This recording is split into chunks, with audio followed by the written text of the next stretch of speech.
വന്ദേ മാതരം എന്നുള്ളത് മാത്രമാണോ ബിജെപിക്ക് ഈ ഒരു വർഷക്കാലത്തേക്കുള്ള വി ഡി എ സർക്കാരിന്റെ നയത്തിലെ ഏക പ്രശ്നം? ഈ രാജ്യത്തെ തകർക്കുന്ന ശക്തികളുടെ ആഗ്രഹങ്ങൾക്കൊപ്പം നിൽക്കാൻ ഞങ്ങൾ ഇരുകൂട്ടരും ഇപ്പോഴും ഇന്ത്യ മുന്നണി എന്ന നിലയിൽ കേരളത്തിൽ തയ്യാറാണ് എന്നുള്ളതാണ് പിന്നീട് വന്ന് പ്രതിപക്ഷ നേതാവിന്റെയും മുഖ്യമന്ത്രിയുടെ പ്രസ്താവനയൊക്കെ നമുക്ക് കാണാൻ സാധിക്കുന്നത്. ആ കാര്യത്തിൽ ഇവർ ഒരുമിച്ച് നിൽക്കുന്നതാണ് എന്നുള്ളതാണ്. ഇനി നയപ്രഖ്യാപനവുമായി ബന്ധപ്പെട്ട് ഞങ്ങൾക്ക് പറയാനുള്ള കാര്യം അഴിമതി രഹിതമായിരിക്കണം, സുതാര്യമായിരിക്കണം, ഈ കാര്യങ്ങൾ ജനങ്ങൾക്കിടയിൽ എത്തിക്കുകയും വേണം. അതാണ് ഞങ്ങളുടെ അഭിപ്രായം. അത് എത്തിക്കുന്നില്ലെങ്കിൽ അപ്പോൾ നോക്കാം. അതാണ് ആ വിഷയത്തിലുള്ളത്.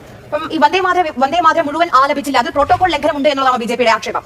അല്ല, വന്ദേ മാതരം ആലപിക്കുന്ന സ്ഥലത്ത് പൂർണ്ണമായും ആലപിക്കണമെന്നും ലോക് ഭവന്റെ ഭാഗത്ത് നിന്ന് വന്നിട്ടുള്ള ഗവർണർ പങ്കെടുക്കുന്ന ഒരു പരിപാടിയിൽ അത് പാലിക്കണമെന്നുള്ളത് നമ്മുടെ രാജ്യത്തുള്ള ഒരു പാർലമെന്റിൽ തന്നെ വന്നിട്ടുള്ള ഒരു വസ്തുതാപരമായ കാര്യം. പാർലമെന്റിൽ തന്നെ ചർച്ച നടത്തി അതിന്റെ ഭാഗമായിട്ട് മുന്നോട്ട് വെച്ചതും ഇനി വന്ദേ മാതരം ആലപിക്കുമ്പോൾ അത് പൂർണ്ണമായും ആലപിക്കണമെന്നും ഗവർണർ പങ്കെടുക്കുന്ന സ്ഥലങ്ങളിൽ ദേശീയ ഗീതമായ വന്ദേ മാതരം ആലപിക്കണം, അതിനുശേഷം ദേശീയ ഗാനം ആലപിക്കണം എന്നൊക്കെ കൃത്യമായി തന്നെ പറഞ്ഞിട്ടുണ്ട്. അത് തീരുമാനിക്കാനുള്ളത് ലോക് ഭവനാണ്. ലോക് ഭവൻ തീരുമാനിച്ചതിന്റെ ഭാഗമായിട്ട് നടന്ന ചടങ്ങിൽ വന്ദേ മാതരം പകുതി മാത്രം, ഇതിനു മുമ്പ് വന്ദേ മാതരം ആലപിച്ചിട്ടില്ല. ഇപ്പോൾ എന്തുകൊണ്ടാണ് ആലപിക്കാൻ കാരണമായിട്ടുള്ളത്? അപ്പോൾ ആലപിക്കുമ്പോൾ പൂർണ്ണമായും ആലപിക്കണമെന്നുള്ള പാർലമെന്റിൽ ചർച്ച നടത്തിയെടുത്ത ഒരു തീരുമാനത്തെ നിങ്ങൾ മുകളിലേക്ക് എടുത്തില്ല എന്ന് മാത്രമല്ല, ആലപിക്കാതിരിക്കാൻ അവർക്ക് പല കാരണങ്ങളുണ്ട് എന്നുള്ളതാണ്. ആലപിക്കാതിരിക്കാൻ ചില തൽപര കക്ഷികളെ ജമാഅത്ത് ഇസ്ലാമിയെയും SDPയെയും മുസ്ലിം ലീഗിനെയൊക്കെ തൃപ്തിപ്പെടുത്താനുള്ള ഇടപെടൽ അതിനകത്തുണ്ട് എന്നുള്ളതാണ് അപകടകരമായി ഞങ്ങൾ ഉയർത്തി കാണിക്കുന്ന കാര്യം.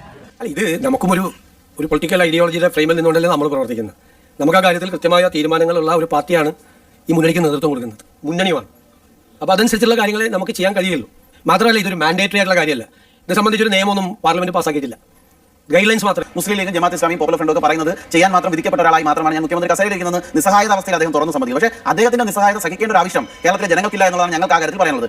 അദ്ദേഹം പറഞ്ഞത് പാർലമെന്റിന്റെ ഒരു തീരുമാനം, പാർലമെന്റ് ഒരു ഇത് മാത്രമാണ്, ഒരു നോട്ടീസ് മാത്രമാണ്, അതുകൊണ്ട് അത് വലിയ കാര്യമായി എടുക്കേണ്ടതില്ല എന്നുള്ളതാണ്. അതായത് പാർലമെന്റ് എന്ന് പറയുന്നത് ഏതെങ്കിലും ഒരു രാഷ്ട്രീയ BJPയുടെ ഒന്നല്ല, ഇന്ത്യൻ പാർലമെന്റ്. കോടതി ഒരുപാട് തവണ കയറി, 2017 മദ്രാസ് ഹൈക്കോടതിയും 2022 ഡൽഹി ഹൈക്കോടതിയും ആ രണ്ട് സമയത്തും ഇത് ഭരണഘടനയ്ക്ക് വിധേയമാക്കണം എന്നുള്ള നിർദ്ദേശത്തോട് അതിന്റെ ആവശ്യമില്ല എന്നുള്ളതാണ് ഏറ്റവും അവസാനം 2022 ഡൽഹി ഹൈക്കോടതി പറഞ്ഞത്. ഇത് പാർലമെന്റിൽ ഒരു നിയമമായി പാസ്സാക്കിയിട്ടില്ല എന്നുള്ളതാണ് എന്റെ അറിവ്.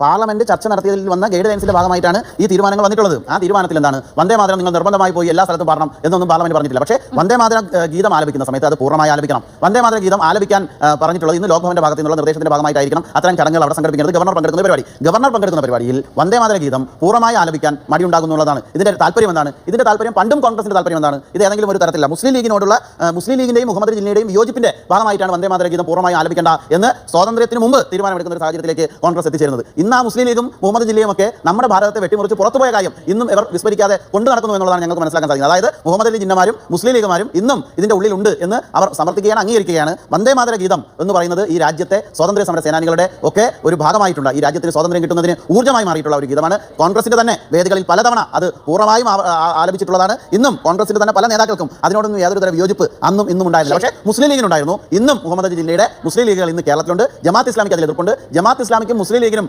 എതിർപ്പുണ്ട് എന്നുള്ള ഒറ്റ കാരണം കൊണ്ട് വന്ദേ മാതര ഗീതം പാടില്ല എന്ന് തീരുമാനമെടുത്തത് അങ്ങേയറ്റം പ്രതിഷേധാർഹമാണ്. അത് ഞങ്ങൾ തെരുവിൽ പോരാടുക തന്നെ.